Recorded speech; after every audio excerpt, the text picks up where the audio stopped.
also, interestingly, and I like this one, there are real anti-aging benefits to meditation Oh my as well. goodness. Yeah, it's That if that true. isn't a reason to start meditating, I I don't know really why don't know. I don't know why I didn't say that straight off, frankly.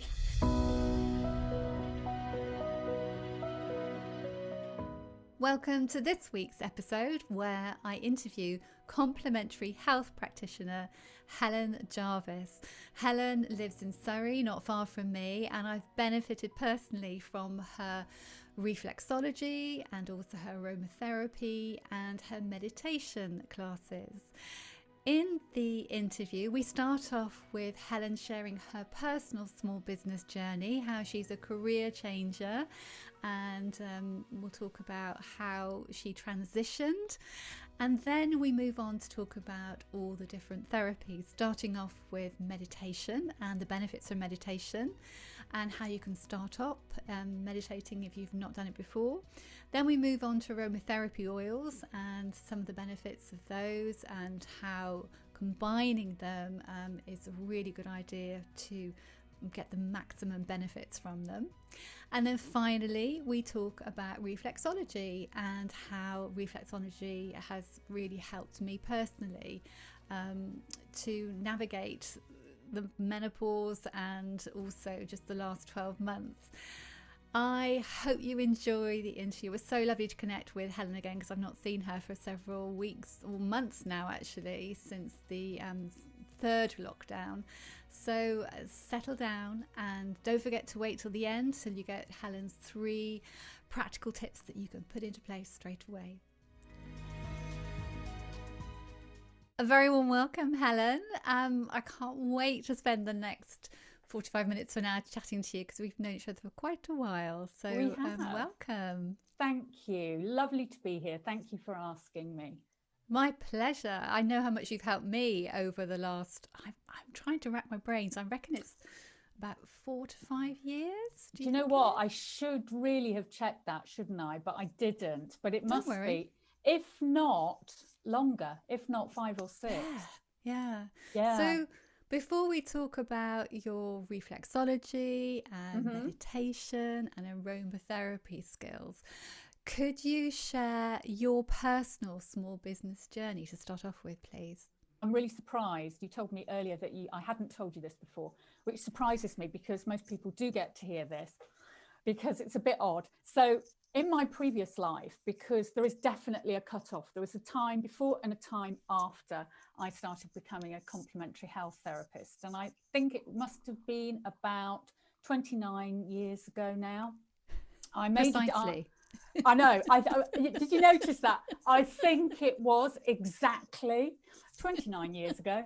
I made a decision that sort of changed the direction of my life. And at that time, I was living and working in London, and I was the deputy director for an inner city housing association.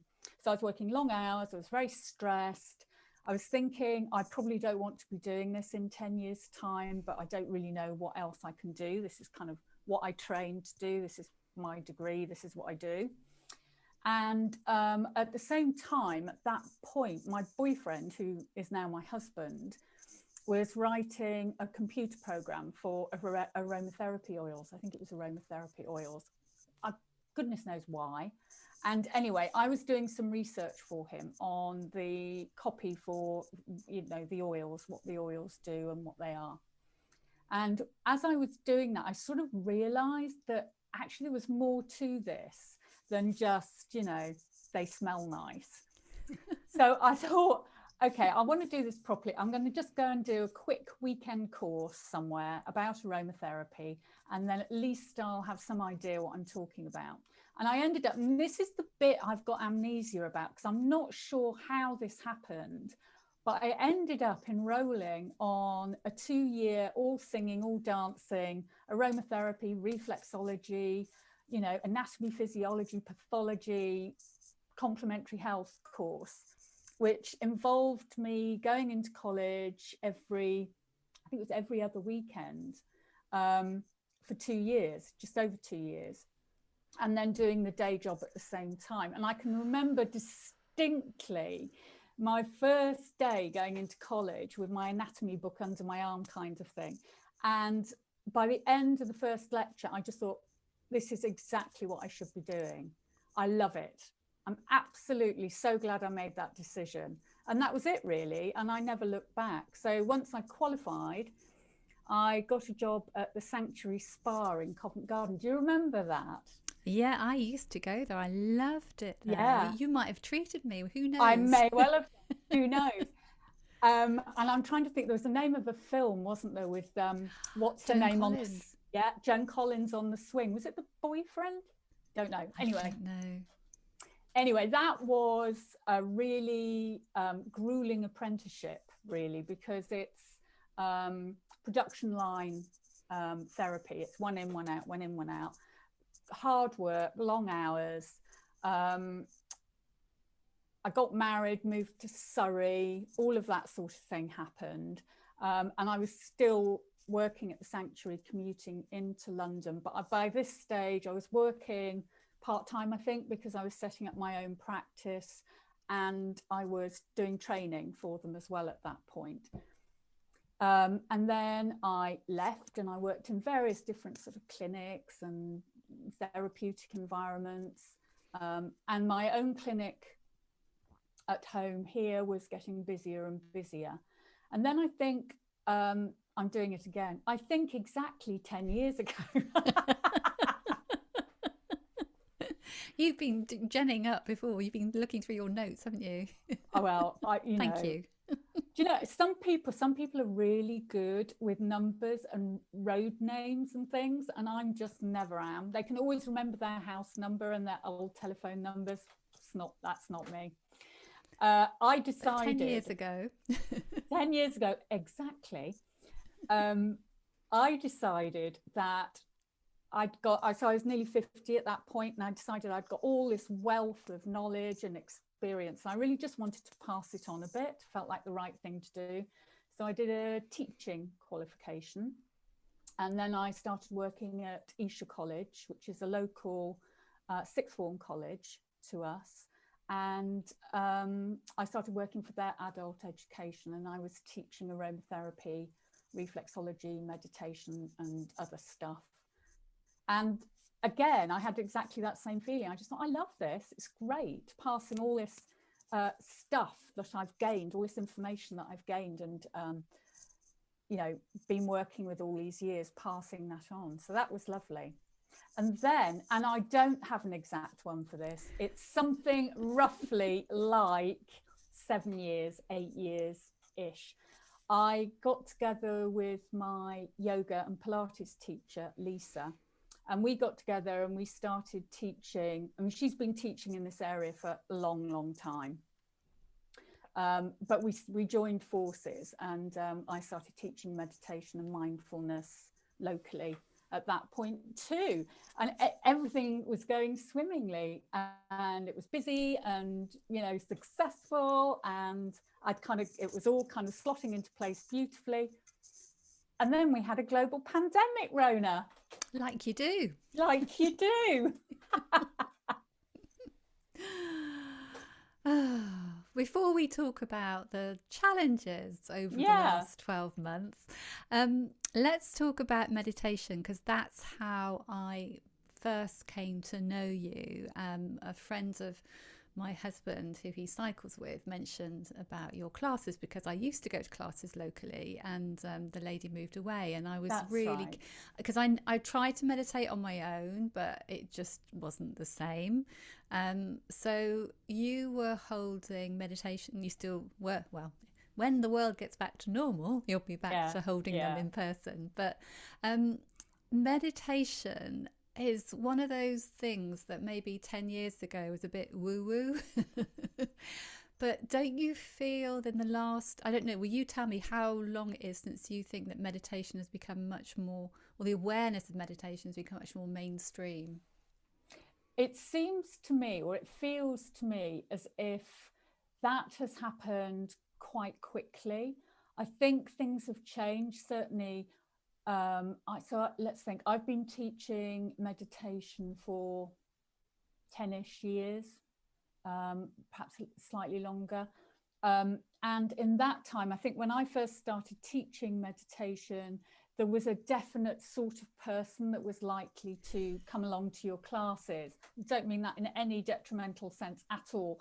But the difference, I think, is that now almost anybody, male, female, old, young, it doesn't really matter. Everybody can see and knows what the benefits are likely to be. And there's a great emphasis, isn't there, around what meditation can do for you in terms of stress and anxiety. And I think there's a huge increase in that for people.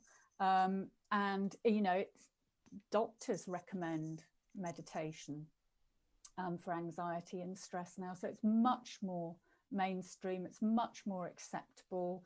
I think people openly say, I do meditation. I think five or and 6 they're not considered a bit mad or a bit like they're losing the plot. I quite openly will say it, but a few years ago I'm not sure I would have done. Well, you probably wouldn't have known what the reception was likely to have been had you have been so open about it.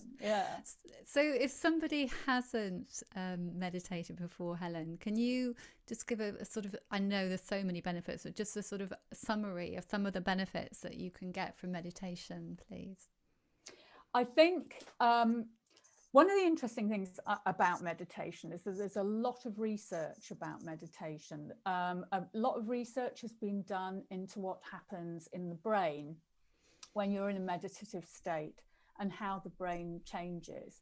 There was a lot of empirical research done, particularly in America, 10 years ago, perhaps, and certainly contemporary research that shows that in the brains of monks, their brains operate very differently when they're in a meditative or mindful state.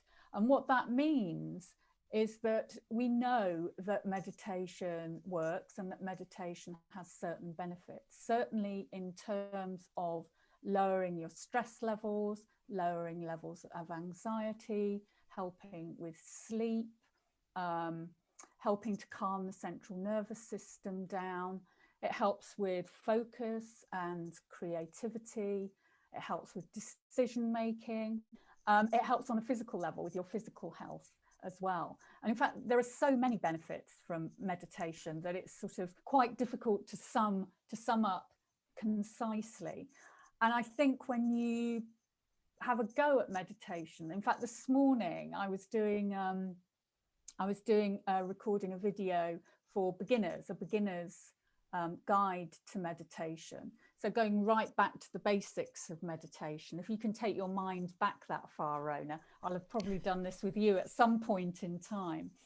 And it does sort of just remind you why you do it. There's also, interestingly, and I like this one, there are real anti-aging benefits to meditation. Oh my goodness. Well. Yeah, it's true. If that isn't a reason to start meditating, I don't know. I don't know why I didn't say that straight off, frankly. That's why we don't look our age, Helen. That's exactly it. That's what I'm putting it down to. And if somebody hasn't meditated before, what advice would you give them as to how to start? I think it's quite difficult to do it on your own, particularly if you haven't done it before, because it requires you to train your brain to respond to the signals you're sending and what you're asking your mind and your body to do in a very different way. We are hardwired to have that meditative experience, that experience of just calming down, that still pause, rebooting our system. We're hardwired to do it. So it is natural to us. And actually, it's quite easy. The principles of meditation are easy. Putting it into practice is the difficult bit. So I think if you're really starting out, you either want to find, there are a lot of good apps around. The one that I particularly like is Calm. There's also Headspace, which has some quite good beginners stuff on it. And there are lots of YouTube videos and so on that you can find. Or find some guided meditation classes local to you. which in some ways I think works slightly better because you can ask questions, you can you have that sort of interaction between yourself and other people in the class, or with the meditation teacher and what have you. But I think it's easier to start if you're being taught and guided through your meditation experience at the beginning. And I think when you get, sorry. No, I totally agree, because I think what really helped me with your weekly classes that I used to go to in person when we were allowed, is it was just like, okay, it's Tuesday night, it's my time to switch off. I knew that every week you would be covering a different part of meditation, like we do chakras one week, or we do a colour meditation another week. And it just helped having that regularity. I mean, now because of lockdown, I use your online platform, and I try and do a 10-minute every day, and then at the weekends I might do a 45-minute, just to completely recharge. But can you explain? I mean, I think there was when I first started a little miscommunication about the sort of meditation, as in, is there some sort of, what's the word I'm looking for, sort of a religious aspect to it? Can you talk about that? And I think there is, it's part of that misconception about what meditation is. I think a lot of people think that meditation is part of some exotic, esoteric religion, that meditation is about sitting in a certain way with your arms and your legs in special positions so you look a bit like a pretzel, that it's about religion, that you have to be a Buddhist, that you have to be in the lotus position, all of that stuff, those misconceptions are often barriers to people even bothering. And there are other misconceptions like, I haven't got time, my head won't shut up, I'll just go to sleep, the house is too noisy, I haven't, all of those things people put in place as barriers to meditation. But actually, once you get going, once you start, it's like learning any new skill, I think. So, if you're learning to run, for instance, you have to keep practicing it, and you do little bits at a time, and until, you've acquired the skill. And then once you've acquired the skill, it's with you, it's part of your life. And often when I'm starting a meditation course, if I'm starting a beginner's meditation course, and I'm introducing myself at the beginning of that course, I'll say, I've been meditating on and off for 30 years. And I say on and off because there have been periods of time in my life where life events have got in the way, new job, moving house, getting married, having a baby, whatever it is. But I always come back to it. And the reason why I always come back to it is because it works. It isn't that my life is any more difficult or stressful than anybody else's. It's just that I have some tools to be able to deal with those things, and everything feels calmer. I make decisions are much easier to make. The connection between what's happening in my mind and my body feels much more tuned into each other and much more acute. And so I think that's the realistic part of it, is that we're all human beings, we're all normal, we all have our lives. You're normal, Rona, you meditate. I might not be so normal, and I do too.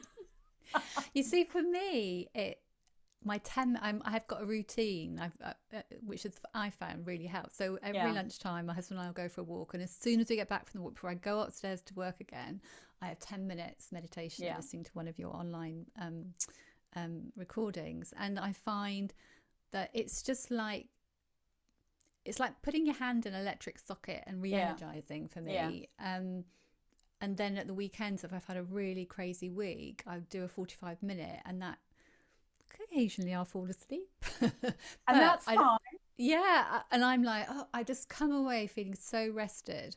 What's your routine for meditation? Do you have a routine, or do you just do when do you normally do meditation during your Yeah, day?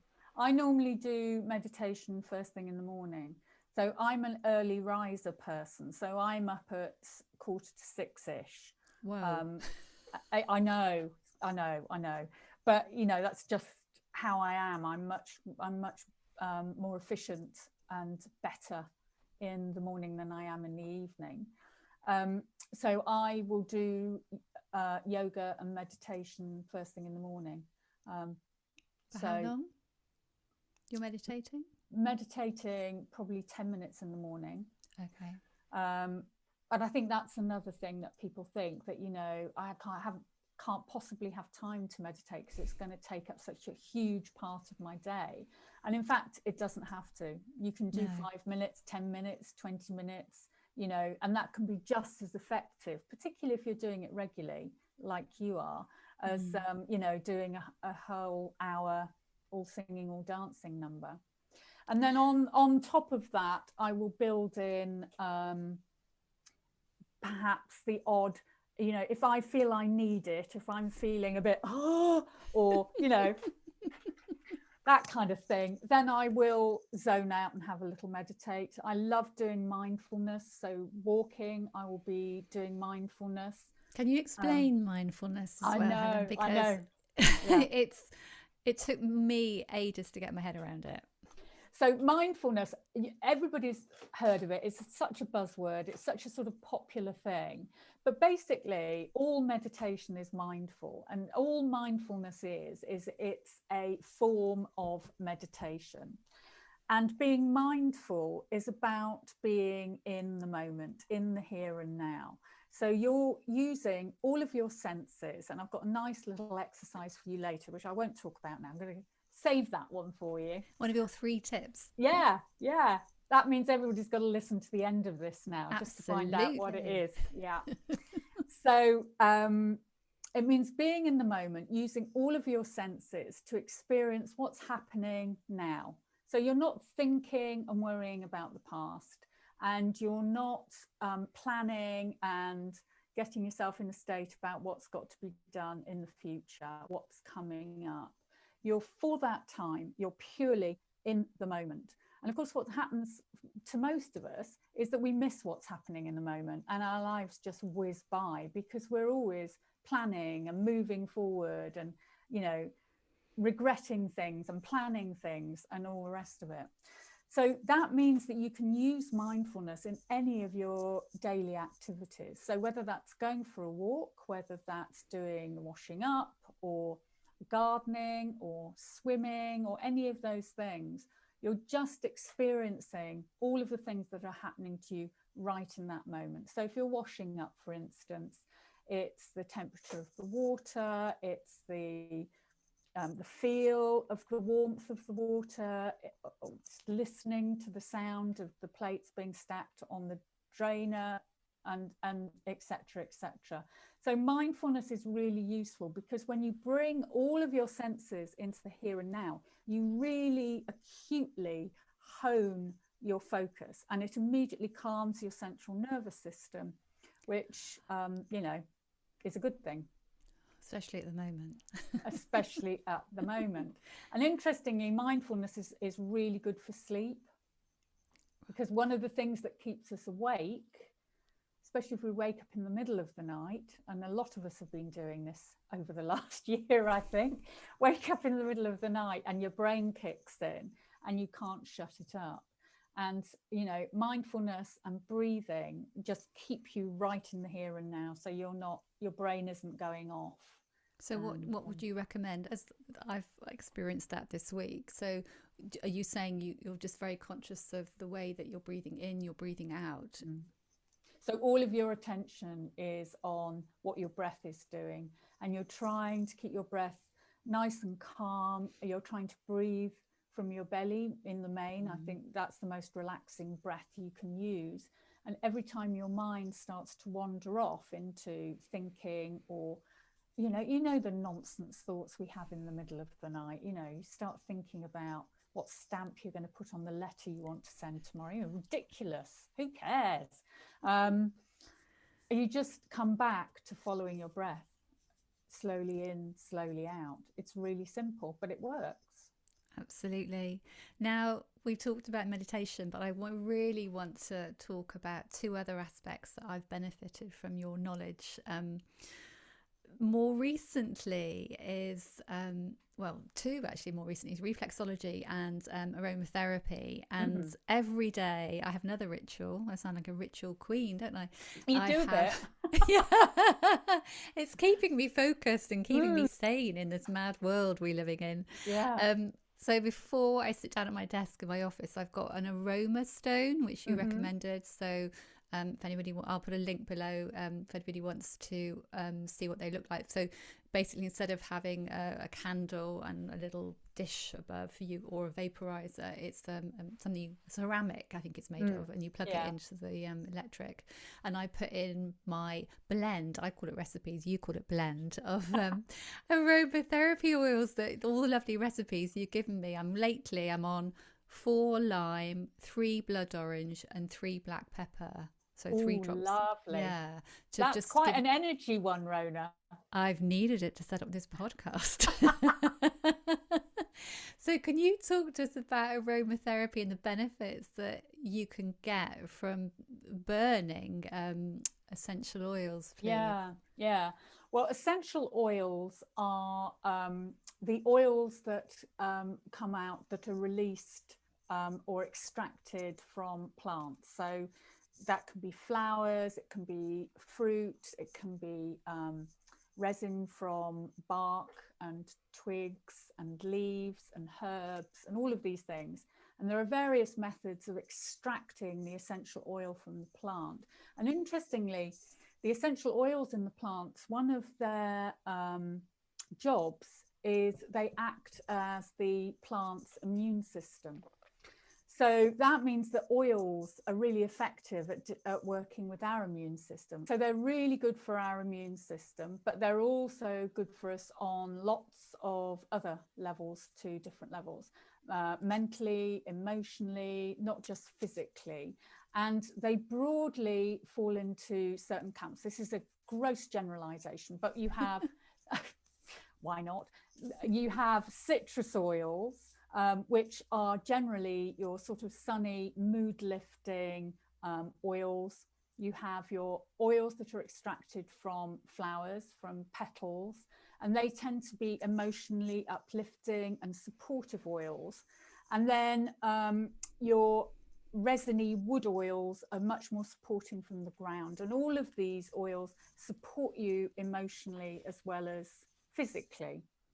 There are lots of them, and they all have different properties and different what's the word I'm looking for? Benefits, that'll do. They all have different benefits. Exactly. And we tend to do is blend them, use them together. So you can use an oil on its own, but they work much more effectively if you use them together.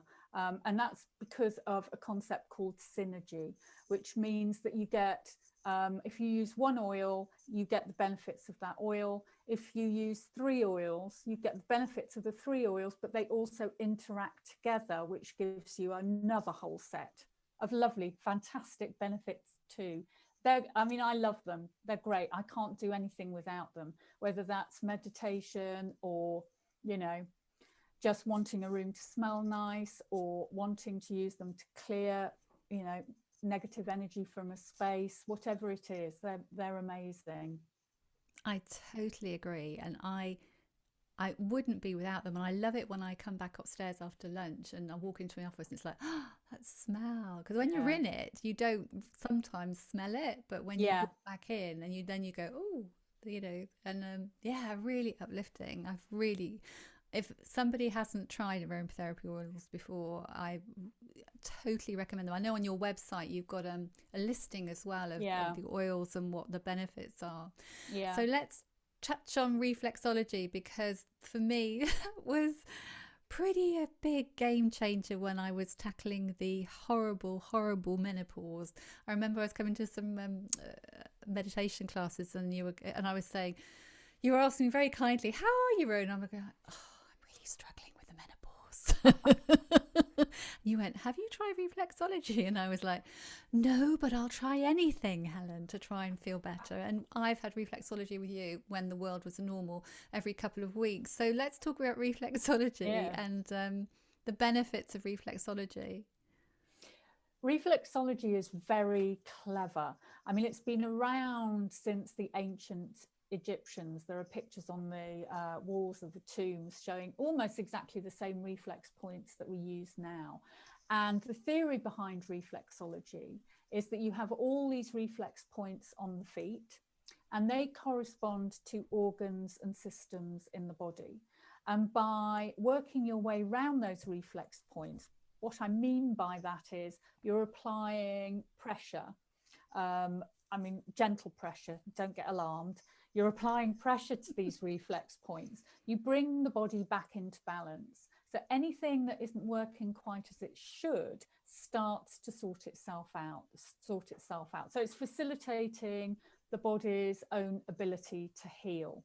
Reflexology, in many instances, particularly when you use it with aromatherapy, which obviously I do, can have quite an immediate and really powerful effect on the body and the mind. Actually, it's really quick, which I think surprises some people. Often with complementary health therapies, you have to give it time, you have to work at things quite a lot, but reflexology just goes straight in there. It's very clever, and it's really relaxing too, isn't it? Incredibly relaxing. And it still, after all these years, freaks me out that you know about niggles that I've got before I sometimes do, or I know, and I won't I just, it blows my mind that you touching my feet can work out that I've got an achy shoulder or a bad back, or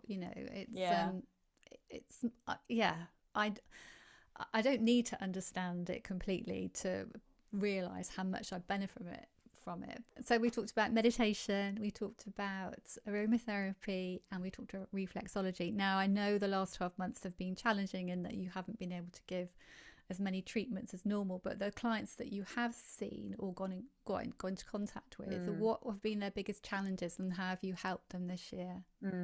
I think that's a really interesting question, and I think the answer to that, some of the answer to that is quite obvious. I mean, people have been experiencing stress and anxiety and worry, but there have been other sort of more subtle things that people have struggled with. I think there's been quite a lot of fear around, and I think the whole disconnection between your connection to other people during this year has been really difficult. It's brought up all sorts of problems for people, I think.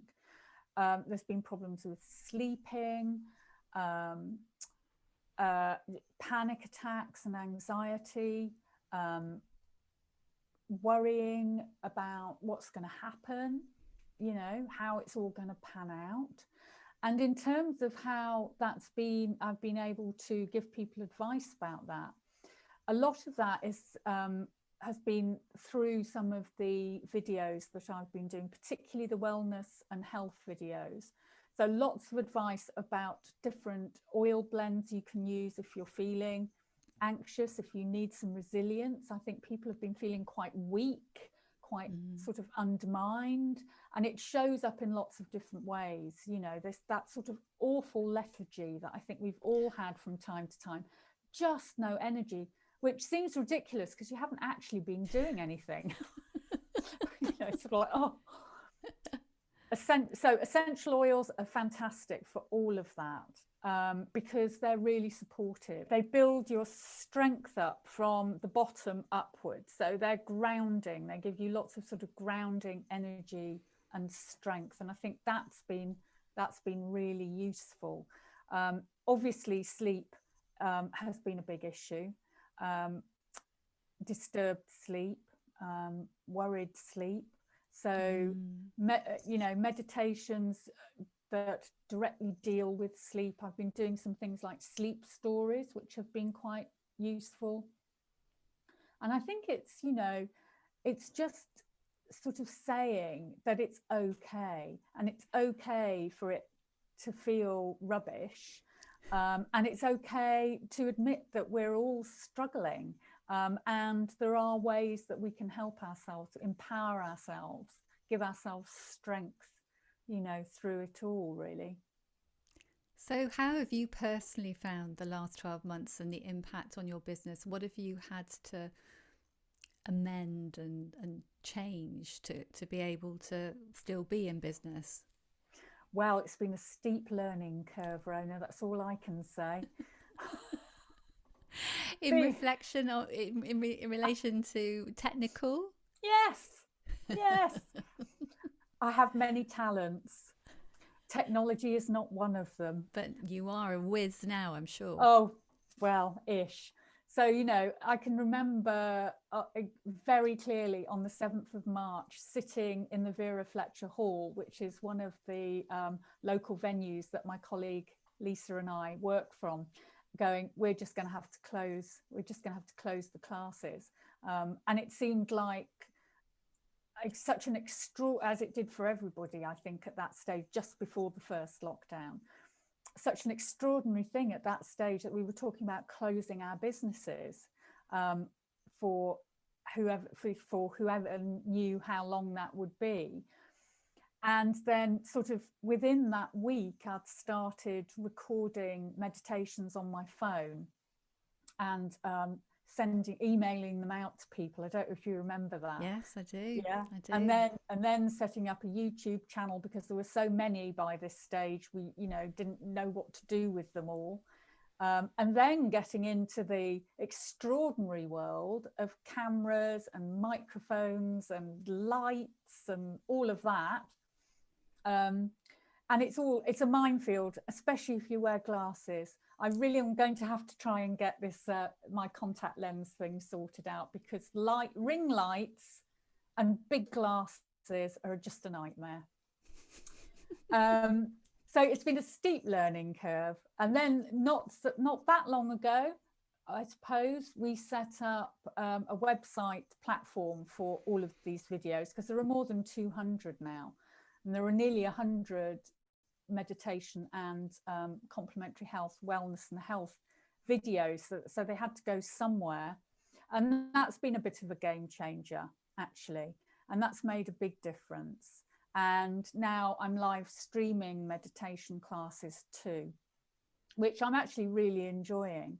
And I think, like everybody, there will be some of these things that will carry on. You know, I think most people's working lives will have changed permanently in some ways. I know mine certainly will. Is there anything else you want to share about your business and your challenges, Helen, before we move on to your 3 tips? I think I've always thought that, you know, if you run your own business, particularly if it's a small business, there are certain things, certain characteristics that you sort of have to have, or it appears that most people in that situation, sort of like you and I, do have, that make a difference. I mean, you have to be able to work really hard. You know, so for instance, you know, I will work really unsocial hours because I will be seeing clients when they're not at work, that sort of thing. And you have to be really resilient and creative, and you have to be adaptable. And most of all, I think you have to be really passionate about what you do, because if you weren't really passionate about what you do, you really wouldn't be doing it. I mean, I have from time to time, and I have thought this quite a lot this year, actually, why haven't I just got a normal job? Just think of all the millions of people you're helping, you know. As I'm wrestling with my internet connection. Like we are now. I'm really hoping I can edit out the little challenging bits we've got here. I'm sure I can. Otherwise, I'm calling you up to record again. But we can always redo bits. It's I just can't believe that fine. we're only about less than 2 miles apart and we're having these challenges. We're in Surrey, not far from London, and it's just, anyway, it's one of those things, isn't it? The universe is not going to stop us doing it, though. Certainly is not. Certainly is not. And I think of those. Go on. Go on. No, you go. I think all of those attributes, all of those things that we have, those qualities of sort of resilience and passion and all the rest of it, have been really tested in the last year.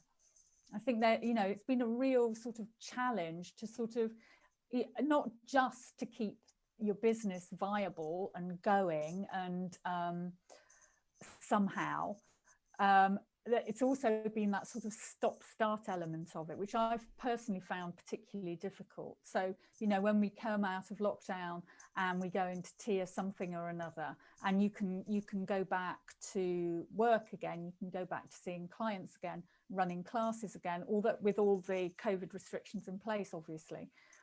And so you sort of get back into it, and it's kind of like, oh, yay, this is fantastic. Hello, everybody.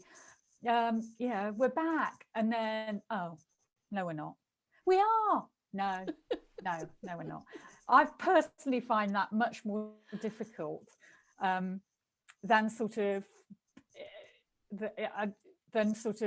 not working at all and trying to do other things and trying to be adaptable and creative in what you're doing, and still trying to get your stuff out there and still trying to help people in the way that you do. I think if you do that for a living and you do that all the time and you do it with real commitment, it's really hard not to.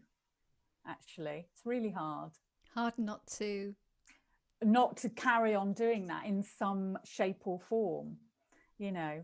So and I think the whole virtual thing, so for instance, teaching classes online, it's fine, you're still getting some meditation out there, but you haven't got that interpersonal connection, you haven't got that experience of the energy in the room because you've got a group of people all meditating together, and that, you know, it's a shift, isn't it? Absolutely. But I mean, the bonuses of the challenges we've had this year is now you are a technical whiz and you have a ring light. I do, Rona, and I've got umbrella lights and everything. I can't tell you. I saw on your Instagram, I was very impressed. World domination from Surrey. Hilarious. And if you could see the tiny room I work in, it's ridiculous. Oh, but Helen, but you know, I'm not being negative about it. I am making light of it. It has been a steep learning curve, but actually I'm quite proud of myself. I've learned a lot in a very short period of time. You should be. And I think, you know, I think your daughter would be very proud of her mum. You know, your daughter's probably really, like, technically knows what she's doing with everything. She's probably very proud of you that you've embraced it all and, you know, not sort of thought, oh, I don't want to do that, I'm just going to wait until the world gets back to normal again. You really have embraced it. And I mean, I personally am very grateful that you have done all your meditations, and yeah, they've really helped me get through the last 12 months. Good. So let's talk about your 3 practical tips for listeners. So the first one, Helen, all about essential oils and the balance. All about essential oils. So we talked a little bit earlier about how I know you have, and I know I certainly have, found essential oils during the challenges of the last year absolutely, see what I'm going to do here, essential. I know.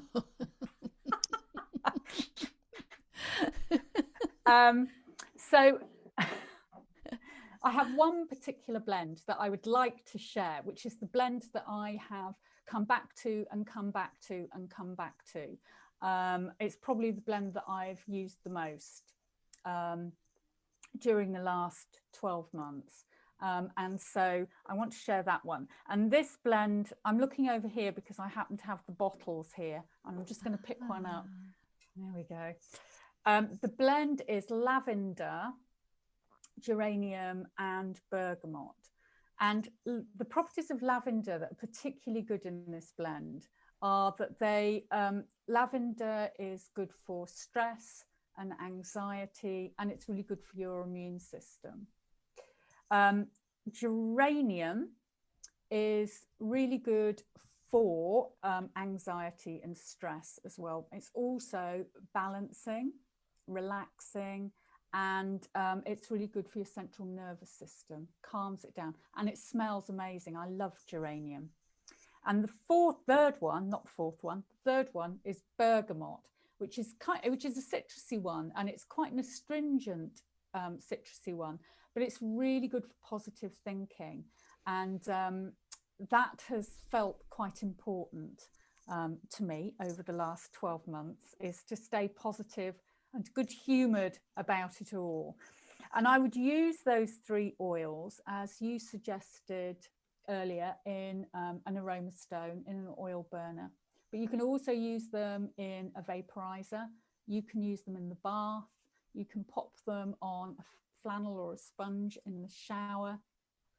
You can even just sniff them out of the bottle, or you can pop them in some base oil.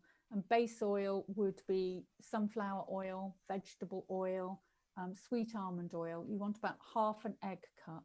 And for all of those things, you want to use 3 drops of each oil. And when you open an essential oil bottle, they have a dropper in the top. So when I say 3 drops, it's easy. You just tip the bottle and it measures out the quantities, and you just get 3 drops out of it. And it's great. It's really supportive, strengthening, lovely blend. Thank you. I think I've tried that one as well. And yeah, I love those 3 oils themselves.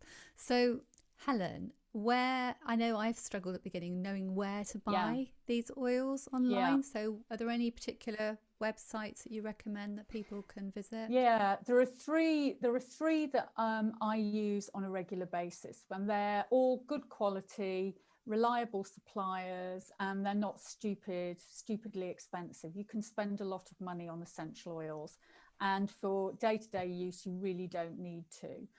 All of the website addresses for these you'll find on my website, so you can just go straight to that. And they are House Aromatics.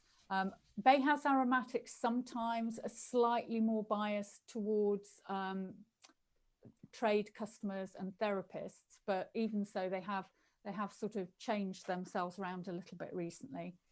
There's Mystic Moments, which sounds very exotic, but they're great. And there's also Norfolk Oils, which are a really nice family-based company.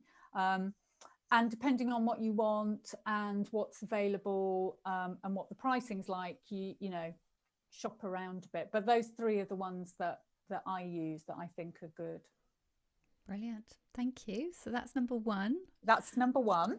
Number 2 is Reflexology. Now, this is going to work okay on my YouTube channel, but I think we need to be really descriptive for people who are listening to this on audio. And I think I'll actually put all of this in the show notes as well, so people can refer to it. Go ahead, Helen. Great. Okay, so reflexology obviously is usually done on the feet, but you can also practice reflexology on your hands as well. So if you're wanting to use reflexology or some reflex points on yourself, then it's obviously easier to do this on your hands. So I'm going to show you and describe to you how to do this on your hands. And this little routine, these reflex points I'm going to describe to you, are all about rebooting your system. So, for instance, if you're spending a lot of time on screen, and which a lot of us are at the moment, and you know that when you've been on the computer for a long time and your eyes are kind of like, oh, and you just feel grotty, this will just reboot everything. It reboots resets what's happening in your head, and it gives some energy to your body physically as well. And what you're going to do, I think, can you see that okay? Yeah, for those of you who can't see what's happening, what I'm doing is I've got my hand up in front of me, and I'm going to be walking or working from the wrist up the outside of my thumb to the top of my thumb. And you can either do this by just inching the end of your thumb up the outside of the thumb to the top. Are you pressing in hard or? No, gentle, gentle. Or you can just rub the thumb and just massage up. Doesn't really matter. What you're trying to do is just stimulate that area. This is, in reflexology terms, your spine. So you're just working on your back. If you hit any areas as you work up these reflexes that feel a bit sore and knobbly, that's going to be sore and knobbly in your back on a physical level. So the bottom of your spine is the bottom of the thumb, just where it meets the wrist. And the top of the spine and the neck is the top of the thumb up there.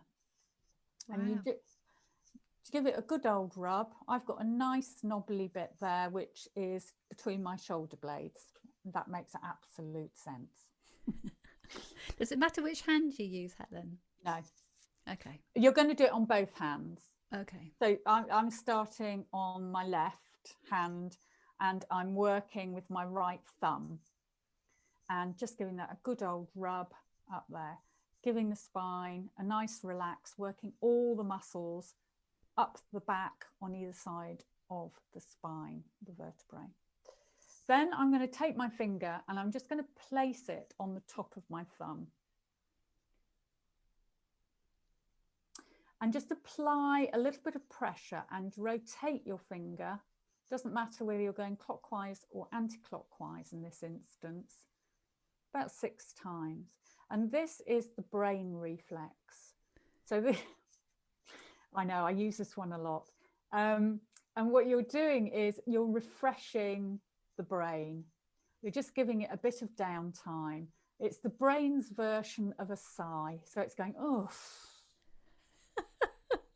It's a useful one. What a lovely analogy. I use this one quite a lot if I go to bed at night and my brain's really busy. Oh, I'll use this now then. Yeah. And then take your finger off your thumb. And then I'm taking my thumb and in my hand, and I'm just going to, doesn't matter how you do it, however it feels comfortable to you, and just rotate your thumb. Again, doesn't matter whether it's clockwise or anti-clockwise, and gently just pull your fingers off. And I'm going to do that with all of my fingers too. So I'm going to just rotate them, pull the fingers off. And I'm working my way from my first finger to my second finger, to my ring finger, and then to my little finger. And this is just stimulating all of your glands, your adrenals, your eyes, your ears, your sinuses, just giving everything a bit of a clear out and a clean, bit of a spring clean. And then you do exactly the same thing on your other hand. And this can be really quick, or you can spend a bit of time doing it. It doesn't really matter. It's quite relaxing, so it's quite nice sometimes to spend a bit of time doing it. And again, I'm just working up the thumb, holding the top of the thumb with my finger, a bit of rotation. That's the brain sigh. And then rotating the thumb and then rotating each finger, giving it a gentle pull. And then when you've done that on both hands, a nice way to finish that is to just bring your palms together and hold your hands like that and just bring them to your heart center, to your chest. And take a couple of nice, slow, deep breaths.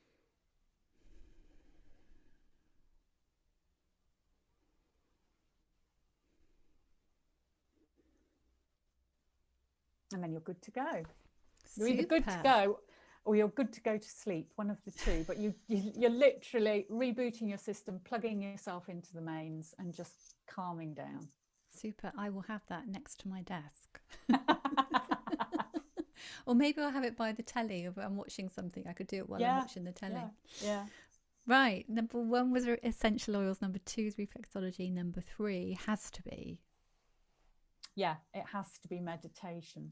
So we were talking earlier about mindfulness, and this has been a really useful exercise that I've been able to suggest to people at the moment and over the last year, because it's mindfulness, but it's mindfulness outside. And of course, it's been really great for us, particularly in lockdown, to be outside and to get the fresh air. And at the moment, it's lovely, isn't it? Because it's light early, spring's in the air. We've had some nice warm days. So get yourself out of the house. This is called the game of fives. And you can either be walking for this, or you can be standing still somewhere outside. It could be in your garden. It could be next to a tree. That's a nice place to hang out. And the game of fives is 5 things that you can hear, 5 things that you can see, and 5 things that you can smell. So when I was talking earlier about the fact that mindfulness is about being in the moment and using all of your senses to anchor yourself in the here and now, this is exactly what this exercise is doing. So you're going to be, say you're standing in your garden, close your eyes and just find 5 things that you can hear. There can be 5 things near, there can be 5 things far away. And then open your eyes and note to yourself 5 things that you can see, and then 5 things that you can smell. The 5 things you can smell is always slightly more challenging, but because it's more challenging, it means your brain can't be thinking about anything else. And it's lovely. Give it a go. It's great. Yeah, really, it sounds really good. And it's really great for kids as well. If you're wanting to distract them. Distract them. And also teenagers, you know, if there's anxiety and stuff going on, go for a walk, game of fives. That means their brain isn't worrying and thinking about other stuff. Thank you so much, Helen. Oh, you're welcome. I've so enjoyed chatting to you, and I really hope that people put some of your ideas into action. I think the easiest one is the last one, because it's something you can do straight away. You don't need to learn anything or buy anything like the oils. So thank you so much. Oh, you're welcome. It's been lovely. It's been so nice to see you. I know. Hopefully it won't be too long before I can come back and see you for Reflexology. Definitely. So before we go, where can people find out more about you online, Helen? Okay, so there are three, well, the links to all of these websites are on all of these websites. But if you want to look at essential oils and you want to look at my therapy website, so that's the client work that I do in terms of reflexology, aromatherapy and so on, it's Helen Jarvis aromatherapy.co.uk. Presumably I don't need to say this slowly because there'll be something in the show notes. Hopefully. And if you want to look at any of the online videos, so that's meditation, mindfulness, health and well-being, so that's all of the essential oils, reflexology, hand reflexology stuff, then you want to go to mindbodymaintenance.tv. And if you want to look at classes, live classes and streamed classes and classes, person-to-person, in-person classes, hopefully soon, then you want to go to mindbodymaintenance.com. Okay, so you're based in Thames Ditton in Surrey, which isn't far from London, is it? So that's correct. Very near me. So and you've got a what do you call your room? A therapy room. Therapy room in your house, which I visit very often. I have. Yes. So, and then your classes, when they're in real person, they're in local. There's a local guide hall. We meet up in a local. What kind of hall? It's just like a local village hall, isn't it? Yeah. Village hall is probably it. And then there's lots of online stuff that's available to everybody wherever you are, really. And I think there will be quite a few people it's same with exercise classes, I think, who will choose to carry on doing online stuff rather than coming back to person stuff. I don't know, it'd be interesting to see. It's quite hard to predict. I did a little sort of poll around some of my clients the other week, and I think a lot of people actually want to come back to person classes because A, they want to get out of the house, and B, they'd quite like to see somebody.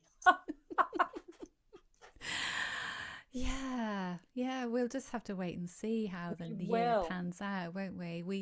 We have no control. We just wait and see, and hopefully we'll all have been vaccinated soon and everything will be looking a little bit more rosy, hopefully. Indeed. In fact, I'm getting my jab on Monday. Oh, I was going to ask you actually. So by the time this podcast goes out, you'll have had your... So I've got a few, hopefully quite soon for the mid-50s. Yeah, I think so. They seem to be cracking on. Yeah, which is great news. Totally. Super. So thank you so much. Oh, it's a pleasure, Rona. Pleasure. And it's been I will lovely. see you very soon. Yeah, and you take care, my darling. You take care too. All Bye. Right. Bye, my love. Bye. So I hope you enjoyed my interview with Helen. She is so full of knowledge when it comes to everything complementary. And yeah, I just really love catching up with her and having her reflexology sessions and listening to her meditation tapes and also going to her classes. And as I said, I'm a huge fan of aromatherapy oils and always have some burning when I'm in my office. I hope you find her practical tips useful, and I'll see you next week.